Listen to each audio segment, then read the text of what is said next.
జగన్ రోజు రోజుకి అన్నం తింటున్నాడో విషం తింటున్నాడో కూడా అర్థం కాని పరిస్థితి అనమాట. ఎంత దిగజారి ఆడవాళ్ళ మీద, మహిళా మనుల మీద ఎంత దిగజారి వాళ్ళ మీద విష ప్రచారాలు చేస్తాడో. ఇదొక అమరావతి సమస్య కాదు, ప్రతి ఆడదాని సమస్య. ఆ రోజున అసెంబ్లీలో ఇష్టం వచ్చినట్టు భువనమ్మ గారిని మాట్లాడాడు.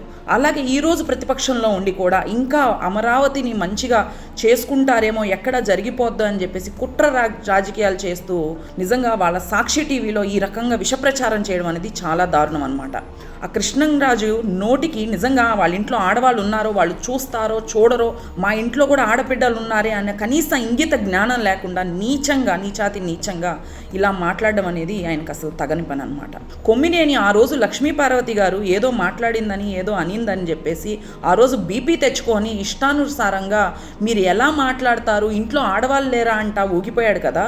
మరి ఈ రోజున అమరావతి ఆడవాళ్ళ గురించి మాట్లాడుతుంటే ఇంకా చురుగ్గా ప్రశ్నలేస్తూ అలా అనుకుంటూ ఇలా అంటూ నవ్వుతూ ఒళ్ళు కొవ్వెక్కినట్టు నిజంగా ఎంత దిగజారుతూ ఆడవాళ్ళ గురించి మాట్లాడుతుంటే నవ్వుతూ అడుగుతున్నావు కొమ్మినేని. వీళ్ళ మీద తక్షణమే చర్య అనేది తీసుకోవాలి తెలుగుదేశం పార్టీ, కూటమి ప్రభుత్వము. మహిళల జోలికి వచ్చినా, ఆడపిల్లల జోలికి వచ్చినా, అల్లర్లు చేసినా, నోరు జారి మాట్లాడినా కూడా ఇలా ఉంటుంది తెలుగుదేశం పార్టీ నుంచి కానీ కూటమి నుంచి కానీ తీసుకునే చర్య అని చెప్పేసి వీళ్ళకి సమాధానం ఇవ్వాలని చెప్పేసి కోరుకుంటా ఉన్నాము.